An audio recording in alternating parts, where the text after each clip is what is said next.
por favor, pilas, ¿sí? Tomando notas y cómo deberíamos proceder. Comienzo yo y quiero que ustedes vayan viendo cómo proceder. Sí, hay preguntas como esta, por ejemplo, en la que no depende de nada, prácticamente no vamos a encontrar muchas cosas claves de aquí.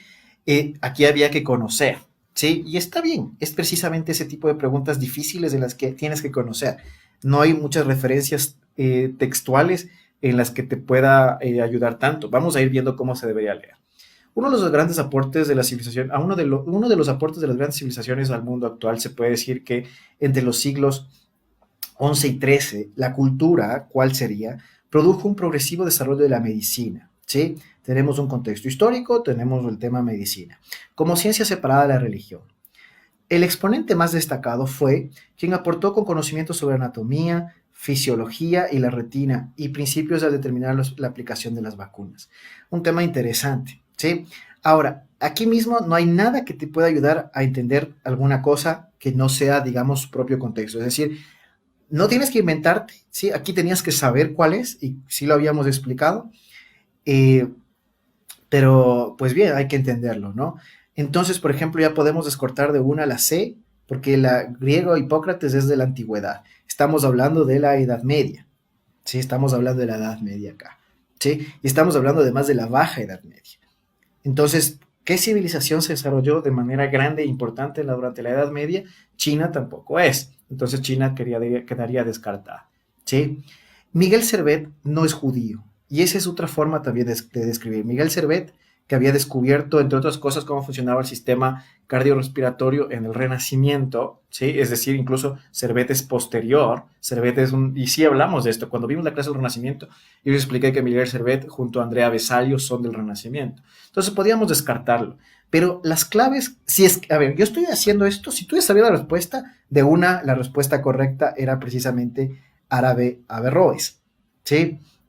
Si ya sabías la respuesta, ¿sí? Sin embargo, si no sabías la respuesta, había una manera de deducirla. Y quiero que ustedes vayan viendo cómo se razonan las preguntas de sociales, ¿sí? Entonces, sí, era árabe y era Averroes la respuesta, pero no solo por lo que nos dice, sino que también se podía deducirla a partir del texto. Lo que quiero que ustedes vayan aprendiendo es cómo leer las preguntas razonándolas, ¿sí? Árabe Averroes es la respuesta correcta, ¿sí? Ahora, dentro de la Edad Media, recuerden dos civilizaciones compitiendo literalmente por el dominio del mundo en términos económicos, por las rutas comerciales, etcétera, y pues de manera también importante la cuestión religiosa de notar es la cristiana y la musulmana, ¿no? Cristiana europea y musulmana en la parte de Medio Oriente, sí, y el norte de África igual. Bien, entonces esa sería la respuesta. Voy a ver si hay alguna pregunta. Si vimos, Kevin, vimos en la Edad Media precisamente el tema de la medicina y yo les hablé de Averroes en la clase de la Edad Media. Sí lo vimos, ¿no? Eh, entonces tienen que repasar las clases, chicos. Hipócrates nace antes, perfecto, Leo, muy bien.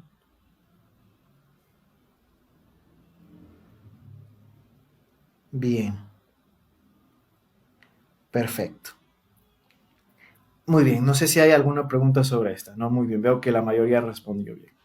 Vamos a otra. Sí, de hecho esta estuvo también en el pilotaje, me pareció muy interesante porque a los chicos que les tomaron las pruebas piloto en estos días de la prueba que se viene, esta pregunta o una muy parecida se volvió a ver, ¿no? Bien, estamos hablando de la rueda. La rueda no solo cambió la forma en la cual nos transportamos, sino que incidió en la producción, ya que su uso se aplica en diversas áreas. ¿Listo? Este invento se le atribuye a la cultura debido a una evidencia que se halla en el estandarte de Ur, de Caldea, pictograma considerado el más antiguo en representar la rueda en un carro. ¿Sí? Ur es una ciudad situada en Mesopotamia, pero además Mesopotamia fue la que se desarrolló la rueda. ¿Sí? ¿Qué otras cosas posibilitó hacer la rueda? Abrir rutas comerciales, desarrollo tecnológico y de guerra, igual, crecimiento de los imperios mesopotámicos. Obviamente el transporte era mucho más sencillo de cosas pesadas, entre otras cosas. ¿Sí? De hecho, el estandarte de Ur, que es el lugar donde se encontró por primera vez un pictograma de la rueda, está grabado bajo un contexto bélico, es un coche de guerra, de hecho. ¿Sí? Bien, es Mesopotamia entonces, ¿no? De Mesopotamia, chicos, hubo un montón en ese pilotaje. No sé, Mesopotamia me parece que si es que van a estudiar alguna civilización poniendo especial atención, les recomiendo revisar bien Mesopotamia, ¿sí? Siendo además el lugar donde al principio de la humanidad hubo mucho más desarrollo tempranamente, ¿no? Bien, no sé si hay alguna pregunta. Sigurats con Z, Leo. Sí, los Sigurats surgen también en Mesopotamia. Perfecto, Leo. Chévere. Y muchas otras cosas más. Mesopotamia tiene el sistema de numeración sexagesimal. Vamos a verlo eso también en el pilotaje, chicos. Cuando vayamos resolviendo, vamos a ir aprendiendo más cosas. Sí, vamos a ir resolviendo cada vez más cosas. Específicamente fueron sumerios. Perfecto, ya. Súper bien. Correctísimo. Pero ojo, si ustedes ven sumerios, acadios, babilonios, asirios o persas, todos esos entran en el grupo de Mesopotamia, ¿no? Recordemos eso también. No, fueron sumerios, ¿no? La rueda es más antigua. Los babilonios ya pues perfeccionaron después, pero el más antiguo está en Ur de Caldea, es Sumeria, la rueda. Chévere, vamos a continuar entonces. Estas preguntas, como ven, hasta ahorita súper fáciles, ¿sí? Eh, me parece interesante, ¿sí? Vamos a revisarla. El proteccionismo, aquí apenas comienzas a leer ya tienes que tener clarísimo de qué va.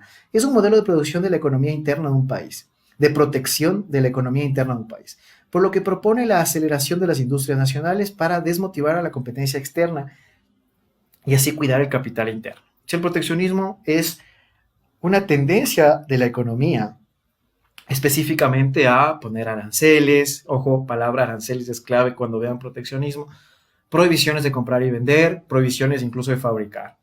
Sí.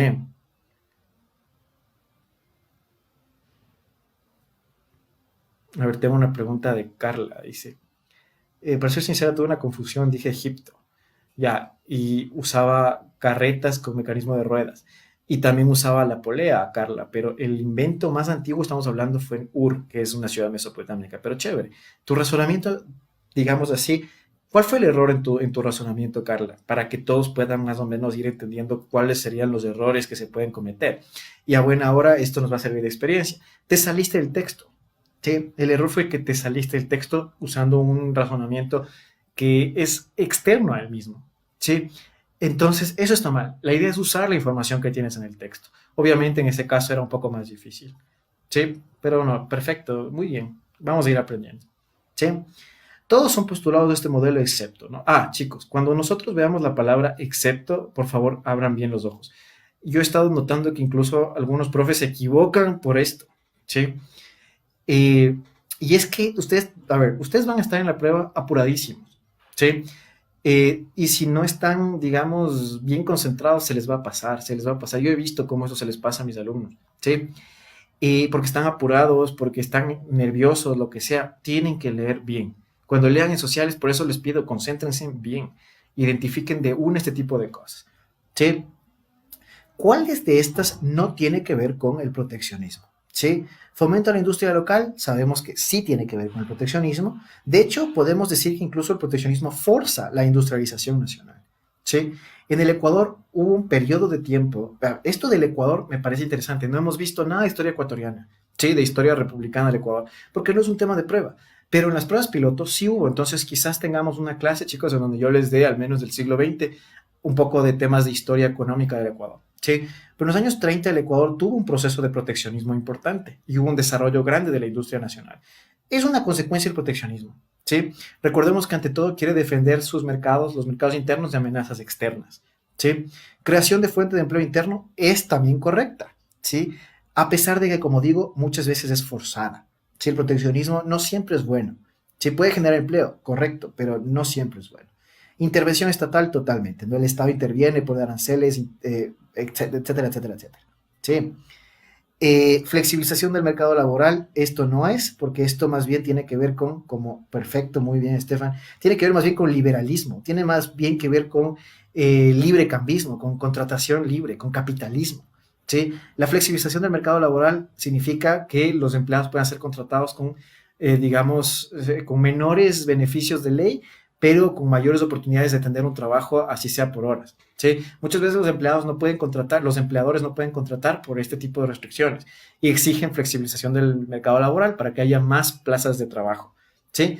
Obviamente esto en una sociedad que no tiene un capital muy desarrollado en cuestiones de inversiones y de diversidad de empresas, no puede ser muy conveniente.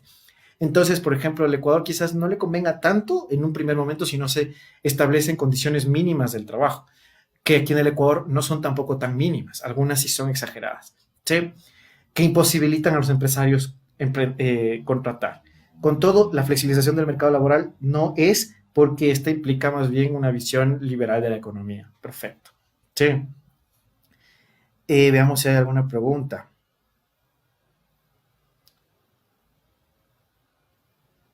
El proteccionismo causó la independencia de Estados Unidos. Muy bien, Josué. Pero un proteccionismo mercantilista de otro siglo, ¿no?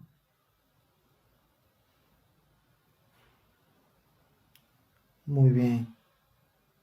Perfecto, perfecto. Ahí está muy claro, ¿no? Entonces, esa sería la respuesta que no tiene que ver. Ojo, la excepto. Sí, como digo, cuando ustedes están leyendo las preguntas, a veces dicen relacionan proteccionismo y de una ven, por ejemplo, creación de fuentes de empleo interno y sin leer la pregunta por debido a que no están concentrados o debido al tiempo y al apuro, de una ya leen esto, sí, o proteccionismo de una leen esto y seleccionan la respuesta C, por ejemplo.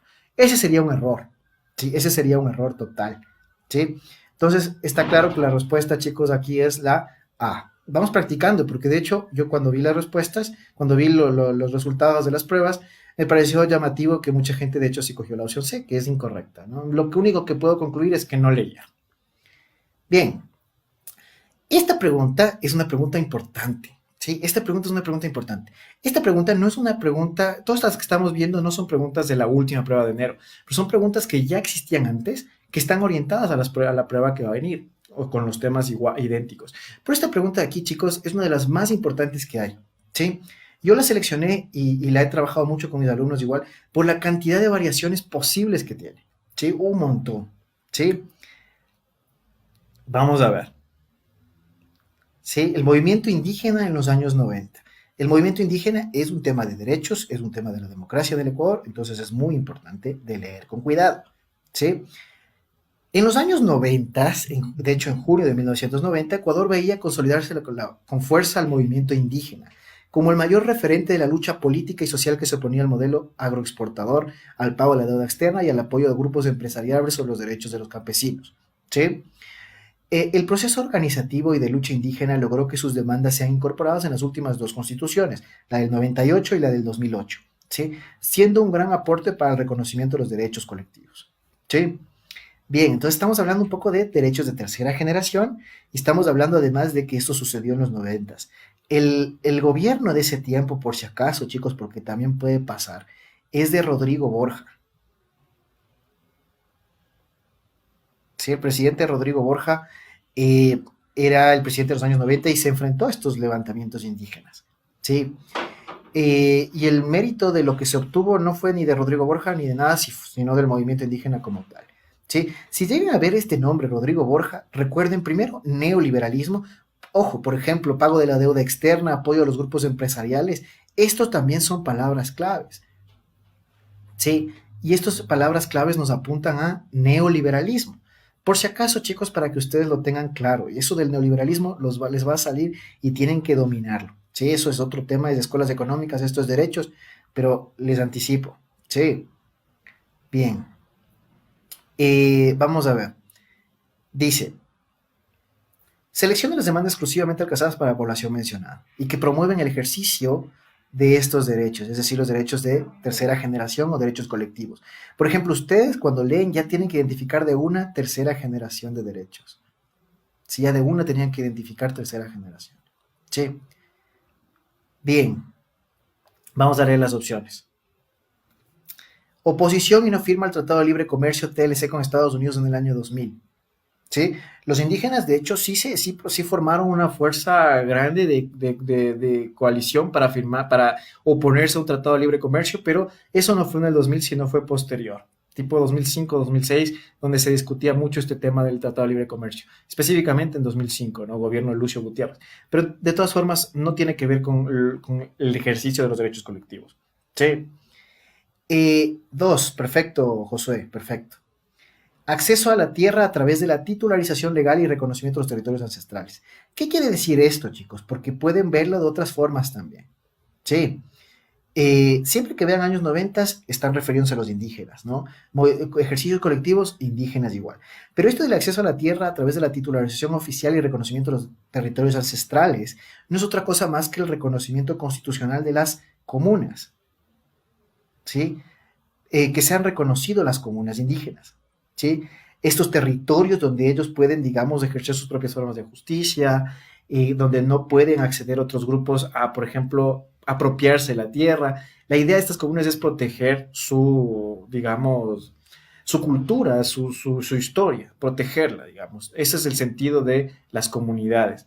Entonces, el reconocimiento constitucional de la tierra es un tema de los años 90, por favor, pilas con eso, ¿no? A pesar de que esta lucha ya la habían iniciado mucho antes personas como Dolores Cacuango, por ejemplo. ¿Sí? Bien.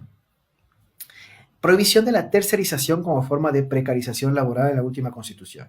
Ya, este es un tema que también llegó a afectar a los indígenas, pero no tiene que ver con los derechos colectivos, ¿sí? Y tampoco con los años 90. La tercerización es que se utilice mano de obra más barata para vender luego productos mucho más caros, ¿no? Por ejemplo, digamos, Lacoste, que es una marca francesa, manda su ropa a Vietnam o a Laos o a, bueno, o a China, bueno, a China no, pero la cosa no, bueno, no importa. La cuestión es que la gente allá cobra mucho menos por la mano de obra, luego vuelven a mandar el producto terminado y le ponen el cocodrilo ahí y ya vale pues 5 o 6 o hasta 10 veces más, ¿sí? Ese uso de la mano de obra más barata se llama tercerización, ¿sí? Eso es una, digamos, violación a derechos de alguna forma. No creo tanto yo, puesto que es libertad también de contratación. La gente pues no trabaja esclavizada, sino que gana un sueldo, pero generalmente es uno de los grandes problemas del capitalismo, ¿sí? O del neoliberalismo, no va acá, ¿sí? 4. Reconocimiento al Estado ecuatoriano como plurinacional e intercultural a nivel constitucional. Esto, chicos, es uno de los logros más grandes, ¿sí?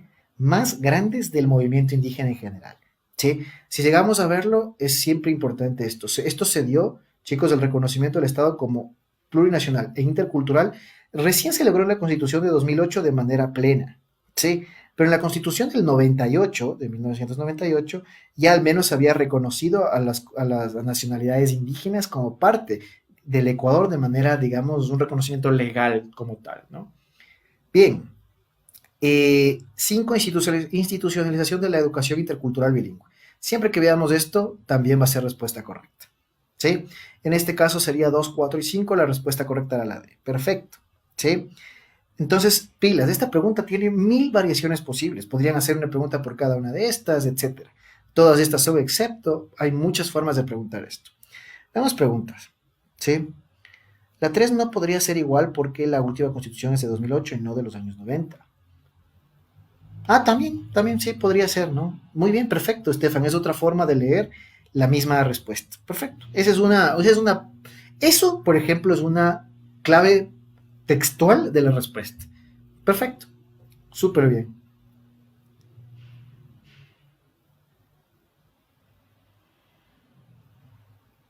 Bien. No entiendo lo que me pregunta de dónde está Carla. No entiendo bien de qué están hablando más bien. Bien. Vamos a continuar con la siguiente, ¿sí? Completa el texto. Otra vez civilizaciones antiguas, ¿sí? La civilización, ¿cuál será? Realizó contribuciones a la sociedad actual en diversas áreas. En matemáticas se produjeron aportes como la división de los números naturales entre pares e impares, la relación entre los triángulos, entre otros. Muchos de sus teoremas siguen vigentes y principalmente le otorgan el carácter, ¿de qué tipo? A la matemática. Modificado, bueno, esto es otra cosa. Sí, esto ya no tiene que ver. Eh, ¿Cómo podríamos tratar de entenderle esto? ¿No? Palabras claves como triángulos, por ejemplo, nos daban una idea clara de al menos uno de los grandes aportes de los griegos, que era la geometría en general. ¿Sí? Y de hecho, la cuestión de, por ejemplo, crear números que se conocen como números irracionales o cosas por el estilo, también fue algo logrado por los griegos.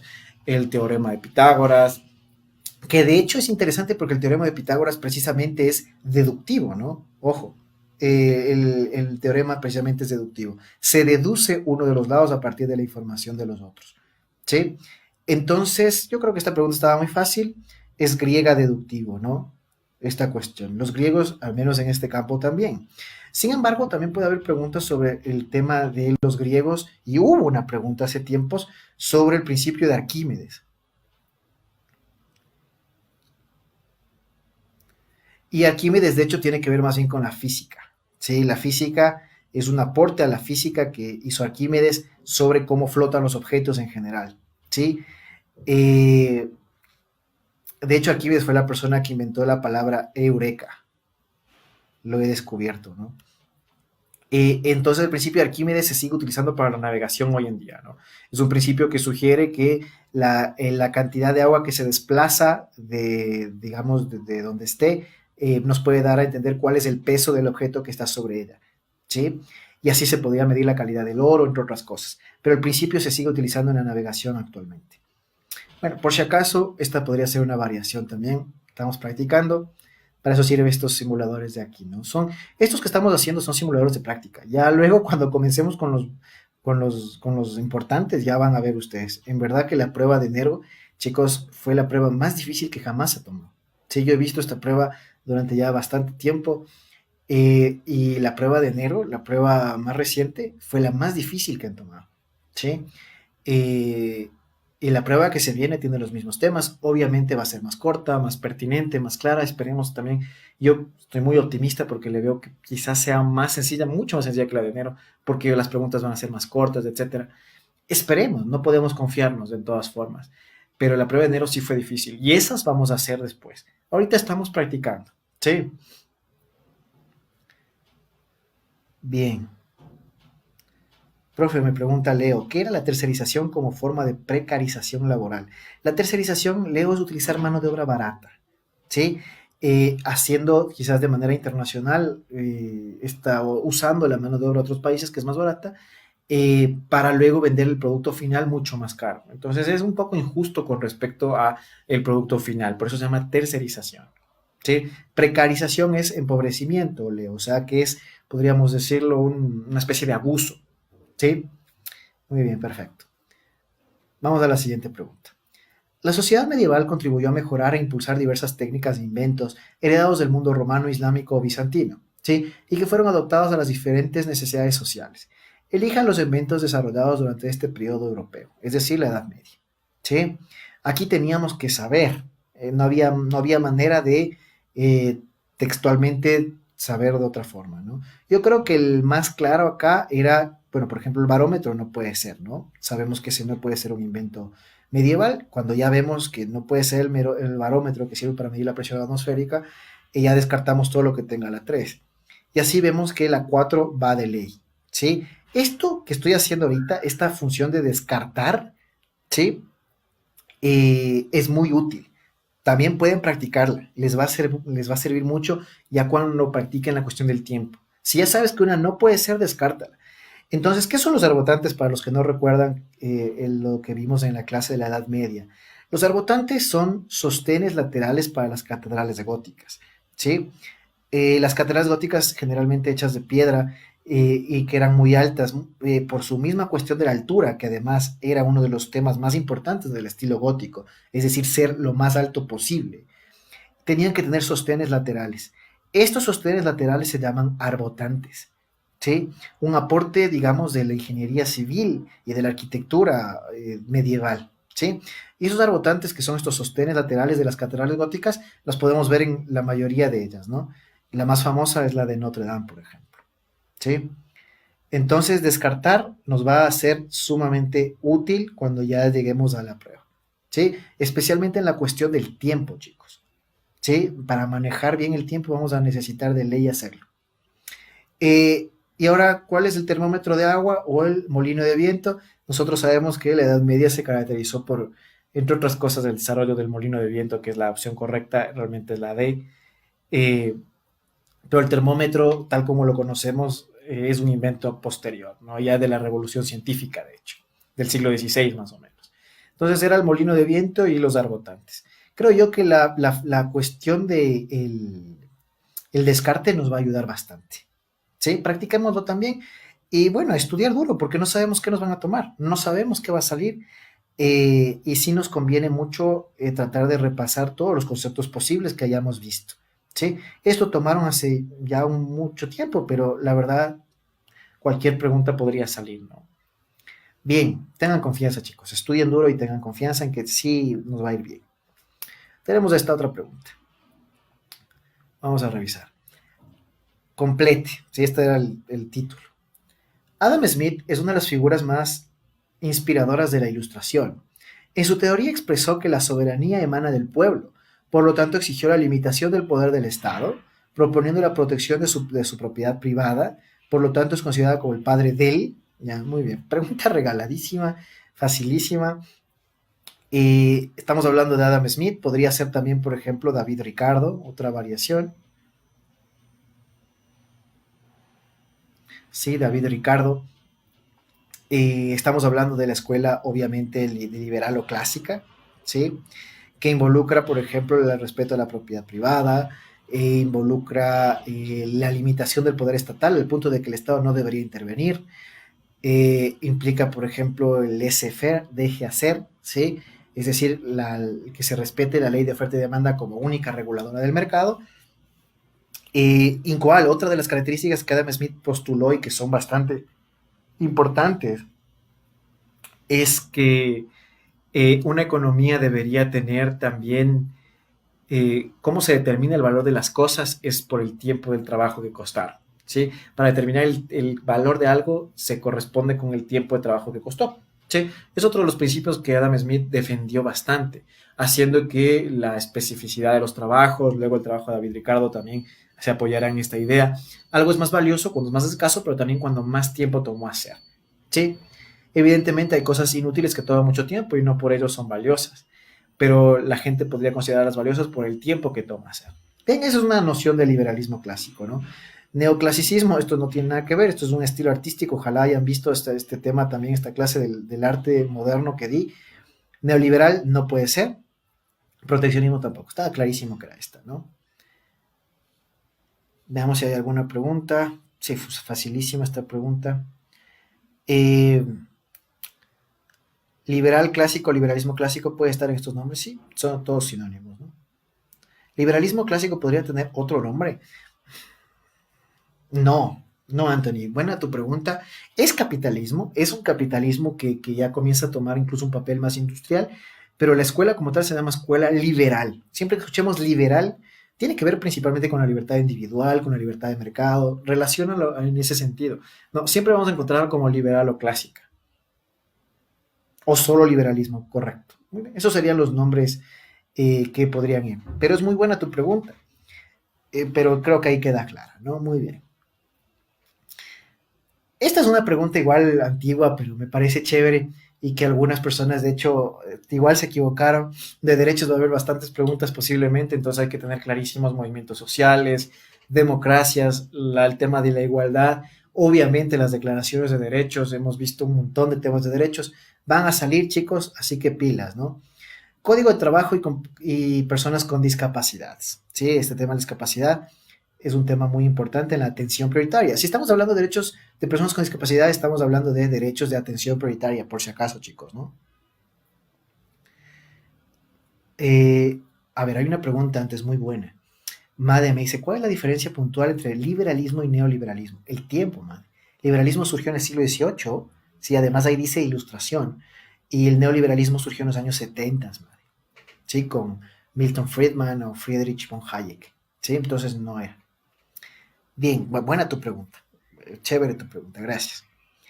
El Código de Trabajo determina que los empleadores que cuenten con un número mínimo de 25 trabajadores están obligados a contratar al menos una persona con discapacidad, considerando labores apropiadas en relación con sus conocimientos, condición física, aptitudes individuales, ¿no? Es decir, que hay que contratar por cada 25 trabajadores al menos uno discapacitado. Selecciona, es una ley, ¿no? Por si acaso aquí en el Ecuador. Selecciona las prácticas que debe implementar el empleador para el ejercicio del derecho al trabajo en condiciones equitativas y satisfactorias, ¿sí? Entonces estamos hablando de un derecho de segunda generación, un derecho laboral de discapacitados, ¿sí?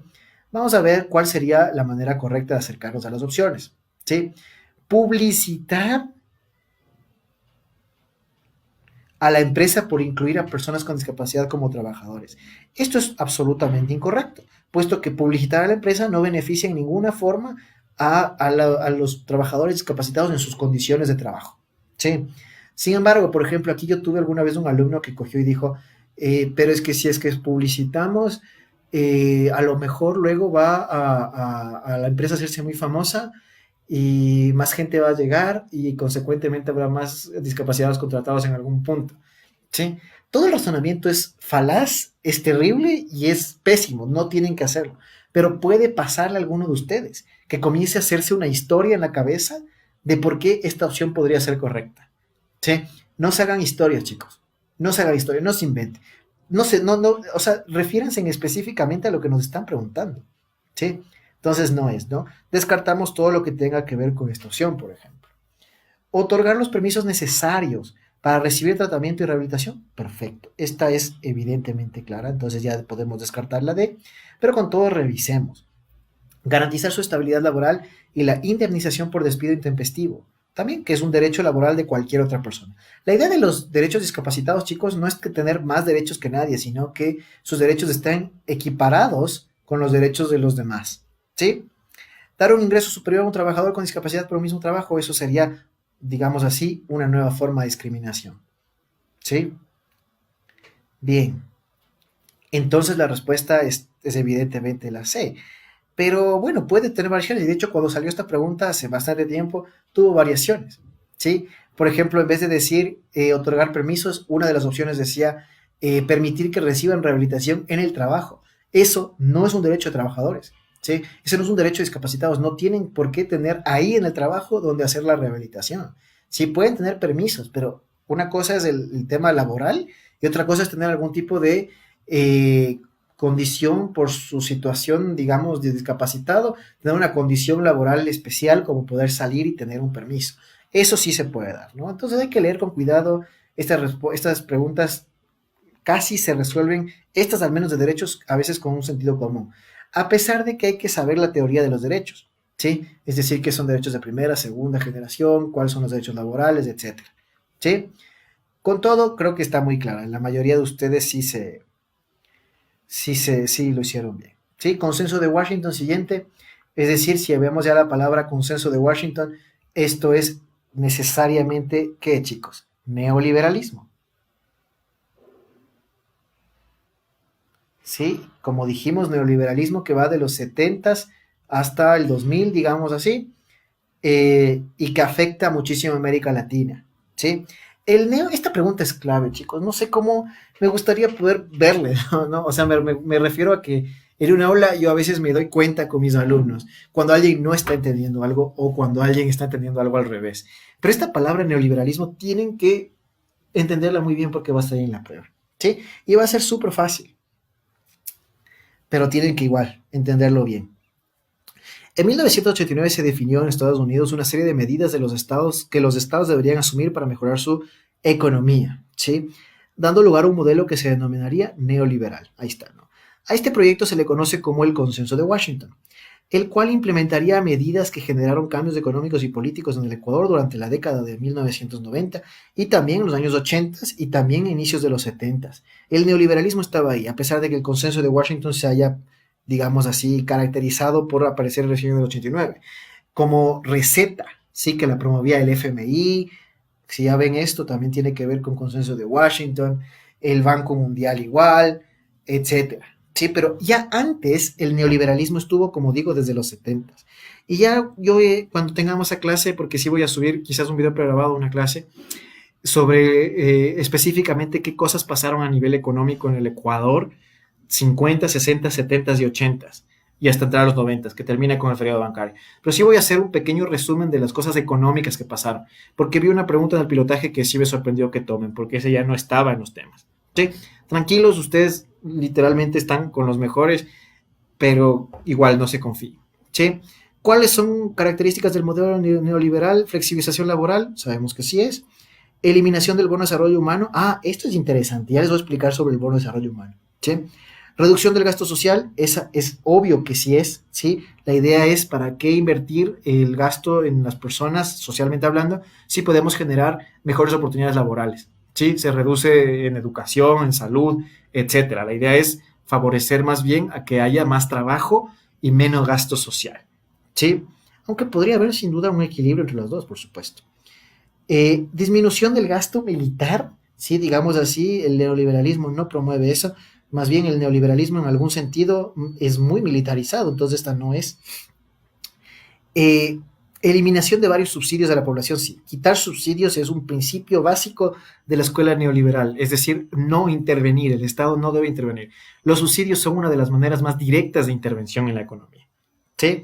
Entonces es 1, 3 y 5, o sea, la opción B, perfecto, todos ustedes respondieron bien, pero me importa que, más que responder bien ahorita, me importa que comprendan los contextos, porque, repito, esto no les va a salir en la prueba, les va a salir una variación, ¿sí? Entonces tienen que poder hacerlo, ¿sí?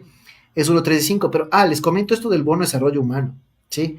El bono de desarrollo humano, aunque no lo crean, bueno, se llama la nueva generación del consenso de Washington, que tuvo dos generaciones, una después de los años 2000, donde se promovía los bonos de desarrollo humano, que son una cantidad de dinero condicionada, ¿sí? Para darse a las personas en los niveles más bajos de pobreza. Pero ese dinero está condicionado, no solo regalado, ¿sí? Son $115, pero no son regalados, ¿sí? Son condicionados. Es decir, que si tú no generas algo con eso, y si es que tú estás usando eso para pagar planes celulares o cosas así como pasó, porque se hizo varios estudios de qué se gastaba la gente en el bono de desarrollo humano aquí en el Ecuador, que además principalmente está situado en Guayas, eh, y resultó que la gente se pagaba planes celulares, por ejemplo. ¿Sí? Entonces ahí se les debería retirar el bono. ¿Sí? Cuando ese dinero no cumple su finalidad, que es desarrollar económicamente a una persona. Entonces, el bono de desarrollo humano en el Ecuador, la primera persona en aplicarlo, de hecho, fue Yamil Mawad, que es neoliberal. Creo que cuando veamos este refuerzo que voy a subir de lo que pasó con el neoliberalismo ya en la política ecuatoriana, voy a hablar de Jaime Roldós, luego hablaré de, de los siguientes, de Osvaldo Hurtado, de León Febres Cordero, de Sixto Durán Ballén. Iré dando algunas pautas específicas en términos económicos, por si acaso llega a salir. Yo prefiero que vayan ustedes con un poquito más de información que vaya a faltarnos información. Entonces sí les voy a subir un refuerzo de eso. ¿Sí? Bien. Entonces, pilas con eso. El bono de desarrollo humano, de hecho, no es una cuestión necesariamente del consenso de Washington, ¿no? Esteban dice, deberían eliminar los subsidios. Podrían focalizarse, que sería mejor. Sí, también, Jen, es una manera perfecta de descartar. Espero que ustedes también vayan haciendo este ejercicio que les dije. Eh, muy bien, Estefan, gracias. Sí, también muy buena tu observación, Juan. Pero como dije yo, el neoliberalismo ya estaba presente de los 70s, ¿sí? Y el capitalismo desde los 50s, aplicado de varias formas. Estamos viendo en la Guerra Fría, ¿sí? Por eso también yo les di un pequeño refuerzo sobre la Guerra Fría, y esto de Pinochet, por ejemplo, tiene que ver con el Plan Cóndor y todo eso, que es una década antes. De todas formas, seguimos entendiendo el contexto latinoamericano de los 70s, bueno, desde los 50 realmente, en el tema lucha capitalismo versus comunismo. Y aquí en América Latina, la imposición del capitalismo venía de la mano de Estados Unidos siempre. Entonces, ambos comentarios son perfectos. Muy bien, Juan Francisco. Eh, Perfecto, muy bien. ¿En qué ismo entra el bono? Dice Leo. Leo, el bono no entra en ningún ismo específicamente. Es algo que promovió el consenso de Washington de la nueva generación del consenso de Washington de los 2000, pero es una política, digamos, un poco, podríamos decir, yo creo bastante buena cuando se controla y se condiciona bien ese dinero. Creo que tiene que ver con un Estado social de derecho y una economía que está buscando desarrollarse económicamente con este dinero condicionado, ¿no? Pero no podría decirte en qué ismo entra específicamente. Bien, continuamos. Relación de la población con sus respectivas características, afroecuatoriana e indígena. Antes, chicos, para que ustedes sepan, esto ya no va a la prueba, ¿sí? O sea, bueno, esto de los indígenas y afroecuatorianos sí va, pero antes tomaban sobre los indígenas un montón de cosas y había que saberse las nacionalidades todas del Ecuador, ahora ya no. Antes yo daba clases incluso de eso, ¿sí? Eh, Tocaba aprenderte literalmente, por ejemplo, eh, estos viven en, digamos, en Morona, Santiago, ¿sí? Su idioma proviene de la familia Jíbaro Chichán, y luego te daban algún otro dato más. ¿Cuál es? ¿Sí? Y tenías que saber si era Shuar o si era Guarani o etcétera. Tenías que saberte las nacionalidades. Eso ya no toman más. ¿Sí? Pero sí tienes que saberte algunas cosas específicas de la población indígena. ¿Sí? Especialmente como la cuestión de los derechos. Este es un ejemplo de cómo antes se tomaba, y bueno, esto sería una información que todos deberían conocer, algunas, ¿no? Por ejemplo, en 2010, de cada 100 personas, 7 se autoidentificaban como parte de alguno de los 14 pueblos o nacionalidades, habitando principalmente la región interandina, ¿sí? Los indígenas, de hecho, son el 7% del país, son una minoría en el país, ¿sí? Bien, tomando como fuente el censo de 2010, aquí ya sabemos, ¿no? Tomando en cuenta como fuente el censo de 2010, el 95.4% de la población es monolingüe, entonces aquí ya sabíamos que era afroecuatoriano, ¿sí? En idioma castellano y 0.8 en monolingüe en idioma extranjero. Ya. El único grupo en el Ecuador que es bilingüe en un porcentaje más amplio es el indígena, ¿sí? Entonces, bueno, aquí ya podíamos tener la respuesta que era la C, sí, evidentemente, ya solo sabiendo eso ya sabíamos, pero bueno, por si acaso, ¿no? Se ubican principalmente en la región costa, sobre todo es en Esmeraldas, bueno, es afroecuatoriano, la marimba, recuerden los chihualos, los arrullos, eh, son temas de Esmeraldas, recuerden que tienen un origen colonial, que eran libres los afroesmeraldeños, que era muy importante esto de los afroesmeraldeños, pilas, sí eran libres. Mientras que los afrochoteños que tienen la bomba, la banda mocha, etcétera, ellos en cambio trabajaban como esclavos en las plantaciones de caña, en la sierra, ¿sí? Y en Guayas también esclavos, ¿sí? Eh, con todo, estamos hablando de los afroecuatorianos. Y el otro dice que tienen esta característica de ser bilingües, entonces era claro que eran indígenas, ¿sí? Bien, esto de la interculturalidad tenemos que, son preguntas en las que nadie se jala, realmente creo que son muy fáciles, pero con todo no está de más practicar un poco, ¿sí? Esta es otra pregunta que es antigua, no tan antigua, ¿no? De hecho, cuando yo digo antiguo, yo trabajo aquí en el empresa hace ya casi 2 años y medio. Eh, pero esta pregunta sí tiene que ya unas 3 pruebas de antigüedad, pero este tema siempre va a salir, ¿sí? Y les van a tomar este tema, chicos. No ha habido una sola prueba en el que no tomaran esta pregunta, ¿sí? No esta específicamente, pero este tema, ¿sí? Súper bien, Dylan. Este tema tienen que dominarlo totalmente, ¿sí? Creo que quedó claro cuando lo vimos en clase, pero siempre puede surgir preguntas de él mismo. Por favor, a repasar lo que más se pueda sobre este tema. Tiene que estar completamente claro, ¿sí? Eh, Vamos a ver, en este gráfico, antes tomaban gráficos, por ejemplo, y eso era difícil. Los chicos tenían que interpretar gráficos poblacionales en la prueba y se jalaba full gente, chicos. Aunque no lo crean los gráficos, antes teníamos una clase, yo en sociales daba gráficos poblacionales y tenían que saber interpretar parte por parte los gráficos para poder resolver. Generalmente antes había preguntas de 12 puntos, así era algo un poco más extremo. Bueno, ahora la prueba ya ha tomado una dirección un poco mejor, ¿sí? Tal como se expresa en el gráfico a partir de cierto momento histórico, el índice de ecuatorianos que emigraron al extranjero se incrementó. Si estamos hablando de migrantes en el extranjero del Ecuador, es solo un periodo, no hay más, ¿sí? Y comenzó a descender años después. Esto ya les voy a explicar en un ratito.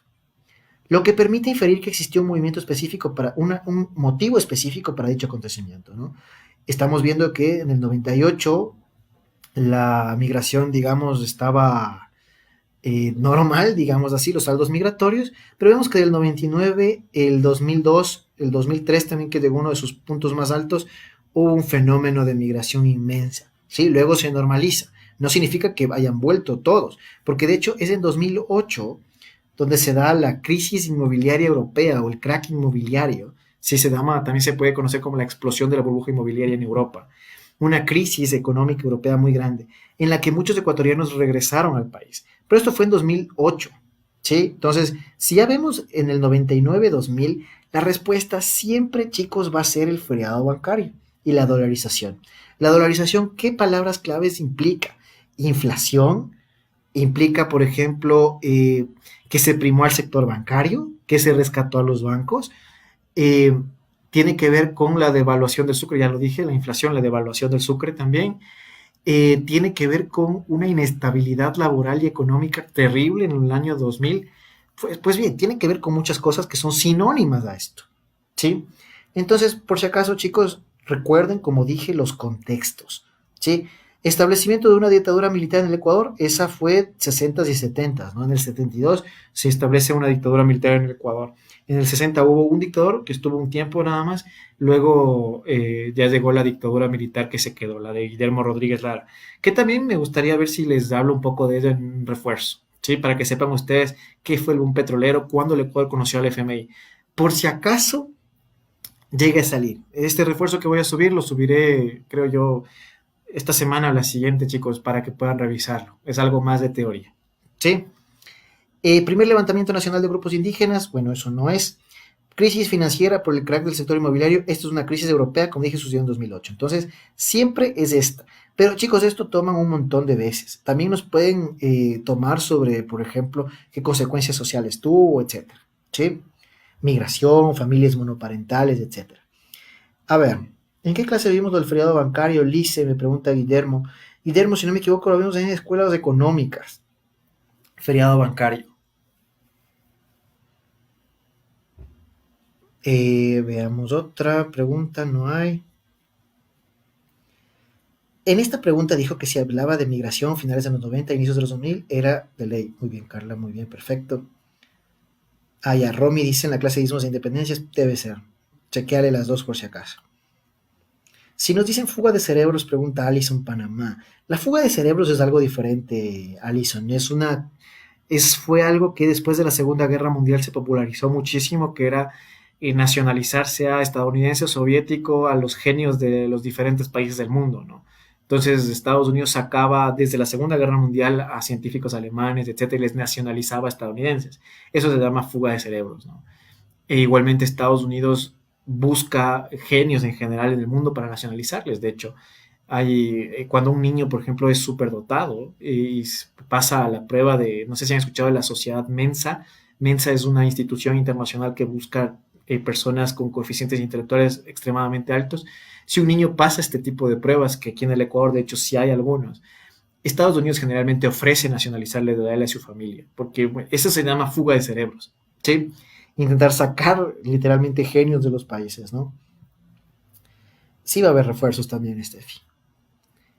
Bien, esta pregunta de aquí, chicos, ya esta no puede salir ni de chiste, pero esta pregunta me encanta porque hace practicar una cosa fundamental en sociales, que es leer e identificar palabras clave. Así que ahorita, a ver, todos los que vamos a comenzar con esta pregunta, especialmente los que responden muy pronto, quiero que se tomen el tiempo para identificar palabras claves. Si alguien puede comentar las palabras claves que encuentra aquí, me encantaría que eso me encantaría leerlos, o sea, si alguien logra, digamos, desarrollar de manera apropiada ese tipo de razonamiento. Sí, ustedes tienen que lograr identificar palabras clave y esas palabras claves te van a dar un enfoque. ¿Sí? Si el texto tiene un enfoque, por ejemplo, económico, la respuesta tiene que cumplir con ese enfoque. ¿Sí? Esta pregunta es larga, ¿sí? Esta pregunta es larga, ya les voy a leer y a explicar. Sin embargo, sí, por eso digo, no van a salir preguntas así, van a ser cortas. Pero en esta pregunta quiero que ustedes practiquen lo de encontrar el enfoque del texto, puesto que cuando tú encuentras un enfoque, la respuesta tiene que corresponderle. Si un tema trata sobre algo de derechos, la respuesta no puede ser algo referente a economía, ¿sí? Si el texto trata de algo económico, la respuesta no puede corresponder, por ejemplo, con educación, ¿sí? Chicos, necesitan ubicar los enfoques. Perfecto, Estefan. Mercado global, una palabra clave. Necesito que vayan encontrando otras. Sí. Migración, por tanto, remesas. Perfecto, remesas, tema económico igual. Sí. Mercado global, remesas. Ya vamos viendo algunas. Sí. Quiero que vayan comentando, pero yo voy subrayando algunas. Sí. Palabras claves. Migración internacional y mercado de trabajo rural en Ecuador. Solo voy a subrayar los que nos apunten a un enfoque. ¿Sí? Los efectos, por ejemplo, chicos, para que vayamos viendo. Aquí tenemos una palabra clave: migración, medio rural. Tienen un perfil no solo económico, sino también social y cultural. O sea, si tú no leas concentrado, a lo mejor te crees que la respuesta tiene que ver con algo social y cultural. Cuando el texto apunta, es mano de obra. Perfecto, Jan, muy bien. Son términos que apuntan hacia un enfoque más bien económico. ¿Sí? Muchas comunidades se han quedado despobladas y cuentan con grupos humanos conformados por ancianos y niños, puesto que los adultos han migrado. ¿Sí? Existe una desestructuración de la familia y de las relaciones solidarias. Nuevamente esto es social, ¿sí? Pero al mismo tiempo surgen nuevas actividades vinculadas a las remesas, tema económico, con lo cual se genera una diversificación ocupacional, palabra clave económica, significativa. El futuro de estas comunidades tendrá, al parecer, un cambio muy acelerado en sus patrones culturales, en la ocupación, incluso en sus niveles organizativos. Este tema es social. En resumen, la migración debe ser vista como la expulsión de mano de obra supernumeraria desde el campo hacia el mercado global, ¿sí? Lo que implica procesos de desestructuración de las comunidades rurales y cambios en el funcionamiento del mercado de trabajo rural. De eso trata la pregunta, ¿sí? Del mercado de trabajo rural. Estos, digamos, cambios en el mercado de trabajo rural se manifiestan tanto, por ejemplo, estos son temas ya demasiado importantes. Disminución de la oferta de mano de obra local, ¿sí? Como el alza de su valor. Esto es literalmente lo mismo, chicos. ¿Sí? Si disminuye la oferta de algo, el valor sube de ese algo. Cuando algo es más escaso, es más caro. ¿Sí? Y lamentablemente, como solo hay ancianos y niños trabajando, ¿sí? Es escasa la mano de obra, el valor sube. Pero eso les perjudica muchísimo, especialmente en aquellas zonas más afectadas por este fenómeno ubicadas al sur del Ecuador. ¿Qué significa esto, chicos, para que entiendan? ¿Sí? Significa que aquellas personas, digamos, unos campesinos ancianos, a ellos les cuesta más su mano de obra porque les toma más tiempo, etcétera. Digamos, producen 1 kilo de tomates, lo van a vender a la ciudad y descubren que en la ciudad la gente lo vende, los otros comerciantes lo venden a menor precio, ¿sí? Y él ya no puede competir porque su precio es alto porque la mano de obra es escasa, ¿sí? Consecuentemente esa persona no está en la misma condición de competir, ¿sí? Porque le cuesta más producir a él por la escasez de mano de obra. Entonces, ¿qué le toca hacer? Bajar el precio y perder, ¿sí? Entonces, eso es algo sumamente grave en este tipo de comunidades, en este tipo de problemas. Bien, pero ¿a qué voy con todo esto? El enfoque del texto era claramente económico, ¿sí? Era claramente económico, chicos. Pero si tú no leías concentrado, podías perderte en cualquier otro. Y los profesores de sociales, yo les estoy evaluando a algunos que van a entrar a dar clases ya en los simuladores, chicos, van a conocer a algunos otros profes de sociales que van a empezar a trabajar con simuladores también, ya por Zoom. Eh, Les estoy capacitando y evaluando algunas cosas, incluso algunos de ellos cometen este error, ¿sí? De no leer concentrados buscando palabras clave. Porque una cosa es saber y entender, y está muy bien. Y de hecho los profes que ustedes van a comenzar a ver también son excelentes, ¿sí? De los mejores. Vamos a trabajar con 3 profes que son literalmente lo mejor que hay en sociales de profes, ¿sí? Eh, Ahora, la cuestión es que muchas veces nos podemos equivocar por esto, ¿sí? Esto es práctica, no nos van a salir preguntas. Imagínate tener que leer todo esto, chicos, de nuevo, ¿sí? Perderías tu minuto, tus 2 minutos, perderías tus 2 minutos, sería algo terrible, ¿sí? Ojalá no le pase a nadie, lean concentrados, ¿sí? Si estamos hablando de un tema económico, la respuesta tiene que ser económica. Entonces, por ejemplo, priorizar la atención de médica y aplicar consultas preventivas de salud, nada que ver. Si tú te comienzas a inventar la historia de que no, que los viejitos necesitan temas de salud para poder trabajar más y producir más, no, no te inventes nada, no tiene nada que ver con el texto. Sí. Invertir en infraestructura vial para construir carreteras y caminos. Esta es la que más se jala a la gente. Ya explico por qué no es. ¿Sí? Ampliar y desarrollar una cobertura de calidad de servicios de educación tampoco es. No estamos hablando de educación. ¿Sí? La respuesta correcta era la respuesta A. Impulsar políticas agrarias adecuadas para los pequeños productores. ¿Sí? Específicamente como cuáles. Subsidiarles algunos, por ejemplo, químicos, capacitarles, quizás también poderles dar algún tipo de bono campesino que hay y se ha hecho en el Ecuador. ¿Sí? Esto les ayuda a que el comercio sea más equitativo en vista que la mano de obra de ellos vale más. ¿Sí? La idea es equiparar la condición. Esta respuesta es totalmente correcta. ¿Sí? Mientras que la C dice invertir en infraestructura vial para construir carreteras y caminos, ¿sí? Es económica, sí es, tiene que ver con algo de economía. Las carreteras y caminos, de hecho, sí pueden llegar a hacer que la economía sea más diversa y debido a la velocidad que implica trasladar productos en menor tiempo, puede ser que se produzca más, pero no tiene que ver tanto con eso porque los caminos y carreteras no necesariamente siempre cumplen el tema económico, benefician a una población mucho más diversa. Es decir, si hacemos el ejercicio del contexto, chicos, ¿sí? Tenemos dos opciones que no son, están demasiado lejos, ¿sí? Tenemos dos opciones que no son. Y tenemos dos opciones que están cerca, ¿sí? Sin embargo, la opción A está mucho más cerca de cumplir el contexto del que estamos hablando que la opción C de las carreteras, está más lejos, ¿sí? Entonces ustedes tienen que hacer este ejercicio de contextualizar cuál tiene un enfoque mayor de respuesta correcta, ¿sí? Si es que no sabes, porque además esta pregunta requería algún tipo de razonamiento más complejo, ¿sí?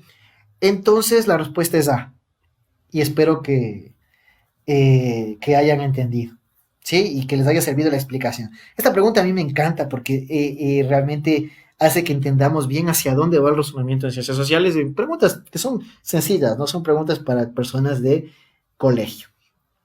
Eh, ¿Cuántas preguntas son? Son 18 preguntas, ¿no? 10 de historia, 6 de ciudadanía y 2 de filosofía. Perfecto. Bien, entonces la respuesta es la A. Vamos a la siguiente. 75. Participación política. Dentro de los derechos civiles y políticos, se concibe que la participación de la sociedad es fundamental en la construcción del orden político de un Estado, ¿sí? ¿Qué cosas debemos ir notando aquí? Derechos civiles y políticos son, ojo, primera generación de derechos, ¿no? Al ser uno de los mecanismos fundamentales de participación ciudadana el derecho al voto, a ver, cuando ustedes vean preguntas de derechos, chicos, les doy un consejo más, ¿sí? Pregúntense si ya es de derechos, ya es de primera generación. Pero la pregunta que ustedes tienen que concentrarse muchísimo es cuál es el derecho del que está hablando el texto. ¿Sí? Cuando ustedes vean preguntas de derechos, y van a ver bastantes, y ustedes no sé por qué se están jalando en este tipo de preguntas. Cuando vean preguntas de derechos, pregúntense en cuál es el derecho. ¿Sí? En este caso es el derecho al voto. ¿Sí? Su progresiva democratización y consecuente inclusión en los sectores marginados en los procesos de toma de decisión han permitido a individuos y colectivos elegir autoridades y definir el rumbo de las propuestas políticas. Esto es relleno, ¿eh? Ejerciendo así la libertad que constitucionalmente les corresponde. Seleccione la manera en que este mecanismo se practica en una institución educativa. Estamos hablando de el voto y estamos hablando de derechos de primera generación, que son civiles y políticos. Es decir, que tienen que ver más que nada con libertades y participación política. ¿Sí? Entonces ya, tú tienes que leer y entender de una todo esto. Conformación de asamblea estudiantil, que puede ser gobierno estudiantil, un sinónimo, es perfecto. Entonces descartamos lo que no tenga la 1, ¿no? Y vemos que aquí se da el caso de que no puede ser la 3, por ejemplo. Prohibición del uso de violencia física. Descartar las opciones te ayuda en el tiempo. ¿Sí? Chicos, usen el descarte. O sea, ya cuando les toque practicar, háganlo, porque en la prueba no, si no lo practican, no van a saber cómo proceder ante ese tipo de cosas. ¿Sí? Entonces tenemos el propuesta de proyectos de mejoras y el uso de computadoras y laboratorios. ¿Sí? En este caso, la respuesta correcta, creo yo, es evidente, es en la propuesta de proyectos de mejora, que tiene que ver con participación, con votos, tiene que ver con personas ejerciendo la libertad de expresión. Entonces, la respuesta correcta era conformación de asamblea estudiantil y propuesta de proyectos de mejora. O sea que la respuesta era claramente la opción B. ¿Sí? Sin embargo, ¿cuál sería un error de razonamiento? Yo tuve un alumno igual que se jaló y puso uso de laboratorios y computadoras. Y uno se preguntaría por qué, ¿no es cierto? Pero cuando yo le pregunté, y eso es lo que me gusta a mí hacer cuando había clases presenciales, porque generalmente tratábamos de cubrir todo, eh, él dijo, y es que a veces la gente vota en computadoras. Ya, ese es un razonamiento totalmente erróneo. Ese chico dijo, a veces yo he visto que en los colegios votan en las computadoras. Es absurdo, pero el razonamiento en sí para él tiene sentido, ¿sí? Entonces, cuando nosotros procedemos con un razonamiento falaz, nos vamos a equivocar. No se inventen nada, usen lo que está en el texto, no se inventen nada, ¿sí? Inventarse algo podría corresponder literalmente a jalar de una pregunta importante. Entonces, la respuesta era 1-4. Aprovechen todos estos consejos que les estoy dando, chicos, ¿sí? Son consejos que más que nada los he, digamos, logrado conceptualizar gracias a muchísima gente que se ha jalado terriblemente las cosas, ¿sí? Entonces aprovechen la experiencia de otros, ¿sí? Sean más inteligentes. La segunda más te suena, cuarta también, ¿no? Si es que tiene que ver, por ejemplo, con uso de internet o cosas así. Claro, Mateo, es una forma de entenderla también. ¿Y por qué no es? Según veo, me equivoqué, dos de lengua, hasta ahora ninguna de sociales. Muy bien, muy chévere, Leo. Bien, perfecto. Este es un simulador de práctica. Yo quiero ver sus resultados después. Esta pregunta me parecía muy interesante. Esta es de 2018, si no me equivoco, 2018. Pero aquí quiero que practiquemos un concepto clave que es el de liberalismo, es decir, aprender un poco sobre los ismos. Pero esta pregunta tomaban antes tomaban temas súper actuales. La prueba de antes era difícil, o sea, bueno, como dije yo, la de enero fue la más difícil, pero las pruebas de antes, de 2019, 2018, 2017, tenían temas súper actuales. Incluían la guerra en Siria, el Brexit, al punto tal de que yo cuando daba problemas contemporáneos, me encantaba esa clase porque hablábamos de un montón de situaciones actuales, súper, súper actuales. Sí, políticas migratorias de Estados Unidos, es decir, hablaban ya de Trump, entre otras cosas, cuando recién inició su gobierno. Tomaba ese tipo de preguntas, pero esto nunca veían en el bachillerato. Sí, estos nunca veían en el bachillerato, entonces se quitó y me parece muy bien que se haya quitado. Sí, sin embargo, practiquemos igual. Problemas geopolíticos. La salida del Reino Unido de la Unión Europea, esto significa el Brexit, no hace falta saberlo, afectó a diferentes regiones dada la importancia política y económica de este evento en el ámbito mundial. En el caso del Ecuador específicamente, las repercusiones en el ámbito económico se relacionaron con el encarecimiento, podemos ir subrayando algunas palabras, encarecimiento de las exportaciones, ¿sí?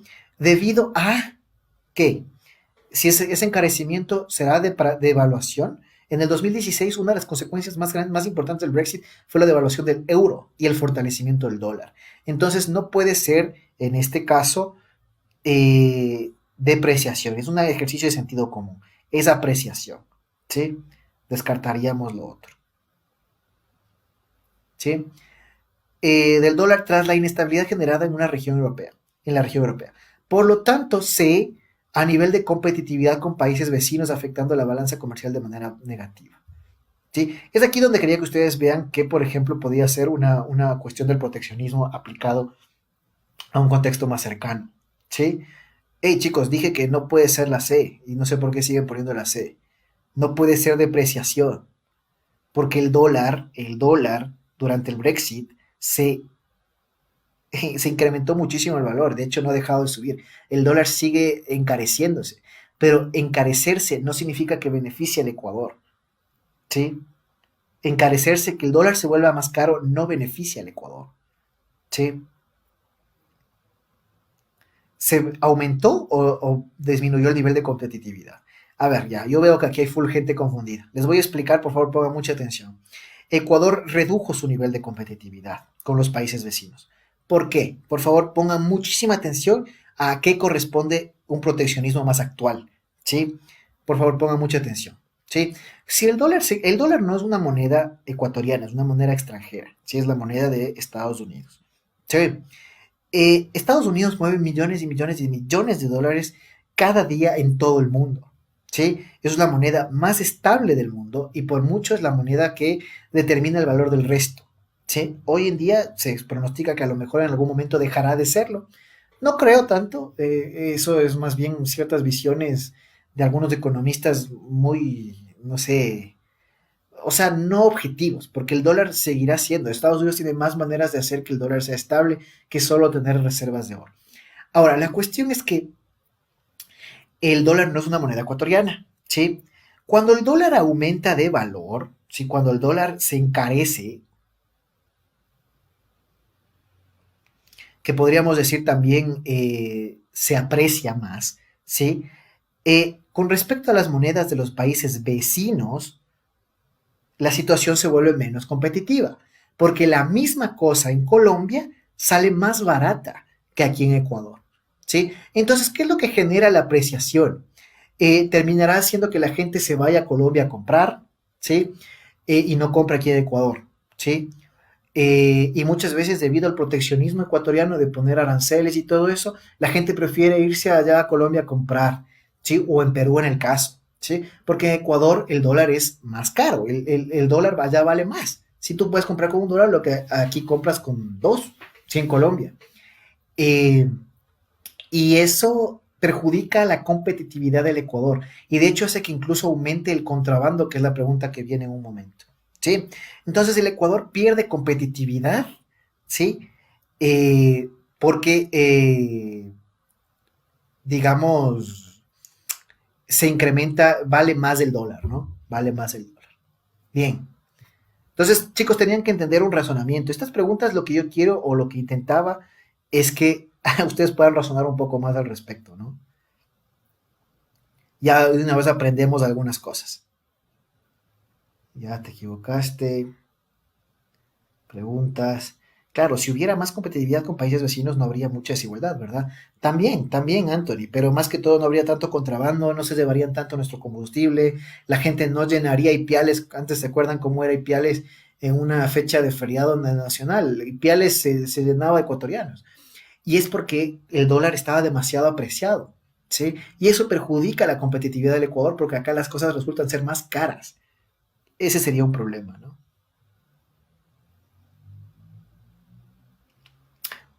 No es fuga de capitales en el sentido correcto de la expresión, Estefan. Vendría a ser como, digamos, eh, consecuencia de la falta de competitividad, motiva un poco a que la gente, o sea, en el Ecuador también la gente se pasea, etc. O sea, me refiero a que no es como tal fuga de capitales.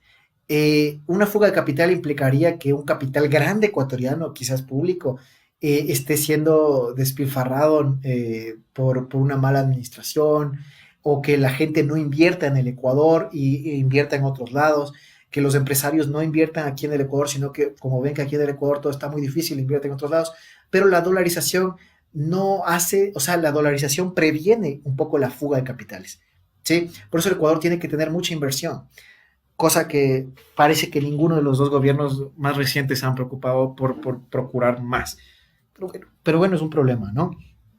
Eh, es un tipo de fuga de capital, Estefan, no te digo que no. Eh, Eso es la apreciación del dólar, correcto. Entonces yo lo que quería es que practiquemos un tipo de razonamiento y precisamente aquí, devaluación de la moneda en países vecinos, ¿sí? La economía de varios países como Colombia o Perú se ha visto seriamente afectada por la, ¿qué dijimos esto? Apreciación del dólar. ¿Sí? Entonces quitamos las que tienen devaluación, ¿sí? Lo cual ha provocado que su moneda se desvalorice. De hecho, eso sí sucede, ¿no? El dólar gana su valor, los otros se devalúan. Esta situación ha perjudicado al Ecuador de manera directa, ¿sí? Al propiciar un aumento de que ha conducido a que el gobierno opte por medidas como la vigilancia permanente en zonas fronterizas, ¿sí? Debido a que hay mucho que.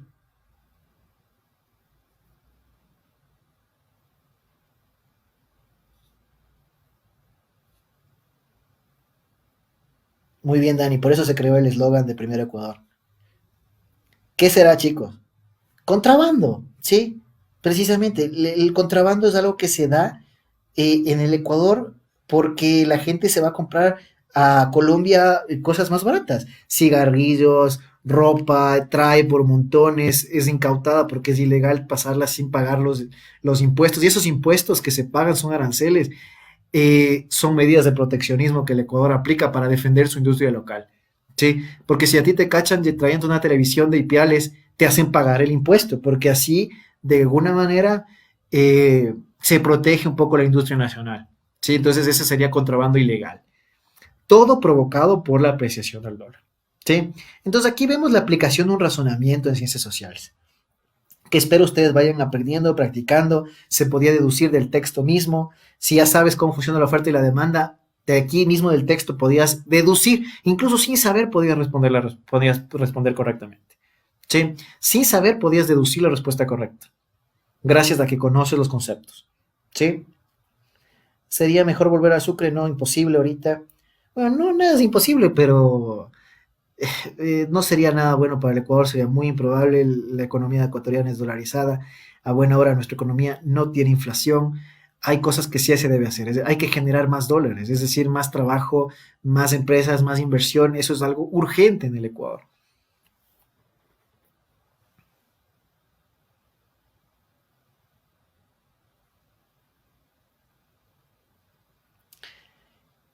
Bien, vamos a otra.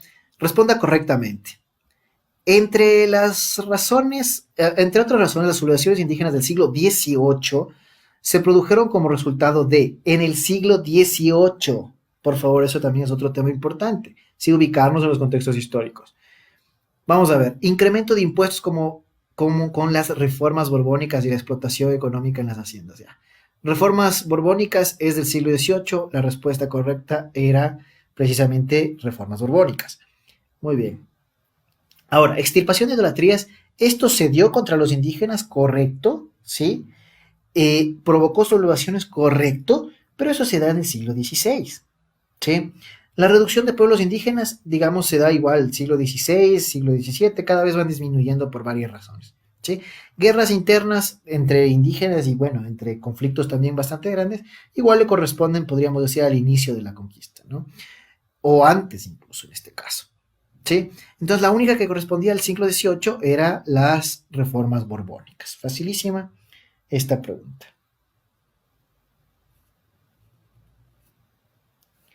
Bien, vamos a la siguiente. La Edad Media comienza con la caída del Imperio Romano de Occidente en el año 476 y culmina con la pérdida del poderío del Imperio Bizantino en 1453, en la que cae el Imperio Romano Bizantino, ¿no? Debido a las invasiones otomanas. Esta época también es conocida como Edad Oscura. Este concepto no es tan apropiado, sin embargo, algunos siglos de la Edad Media sí fueron oscuros. Sí, el siglo, por ejemplo, el siglo XIII, el siglo, podríamos decir igual, el siglo sexto, séptimo, eran oscuros realmente. No había, o sea, se detuvo todo, había una paralización total, un desinterés completo de asuntos humanos, entre otras cosas.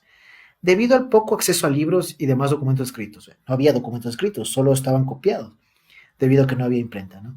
Hecho que cambió durante el Renacimiento. Ya, una pregunta que está con muchos problemas, cómo está planteada, pero bueno, son características de la Edad Media, excepto, ¿sí? Entonces, una de estas no es característica de la Edad Media, ¿sí? A. Se sostuvo una estructura estamental basada en los vínculos de fidelidad de vasallaje. Esto se traduce como feudalismo, ¿sí? Veamos la C. La guerra contra los musulmanes marcó la configuración social de los reinos cristianos. Estos son las cruzadas, que sí son un tema medieval. D. El imperio y el pontificado, o sea, el papa y los emperadores, reivindicaron su primacía frente a las monarquías feudales. Correctísimo. El Sacro Imperio Romano Germánico o el Imperio Carolingio eran inmensamente más poderosos e influyentes que ninguna monarquía local, además de que el Imperio Carolingio era la máxima autoridad de todas las monarquías feudales. ¿Sí? Bueno, durante algunos siglos, no durante toda la Edad Media. Entonces esto sí es. En cambio, la B dice, la creación de una red manufacturera preparó a la sociedad para la inserción en un mercado mundial. Esta red manufacturera global se da ya en el inicio de la modernidad, es decir, tiene que ver específicamente con el mercantilismo.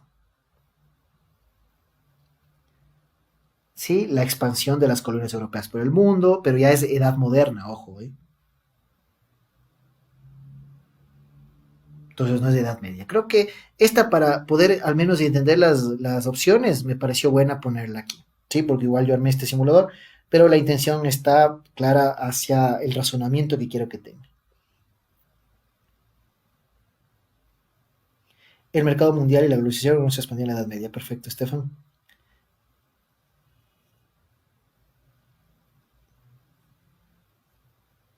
Anthony dice en el simulador tenía otro orden. Ese es otro error grandísimo de los chicos. Chicos, todos aprendan por favor esto, ¿sí? Anthony, las opciones son aleatorias, no se ponen, cada prueba tiene diferentes opciones, pero chicos, ustedes no tienen que de ninguna manera memorizar literales ni respuestas, por favor no lo hagan, ¿sí? Porque alguna vez pasó igual que un chico dijo, pero profe, usted dijo que era la C y en la prueba de él salió la A, pero memorizó la letra C, no la respuesta. Y ni siquiera entendió la respuesta, la memorizó. ¿Sí? Pero él dijo, profe, usted dijo que era la C y en la prueba estaba la A.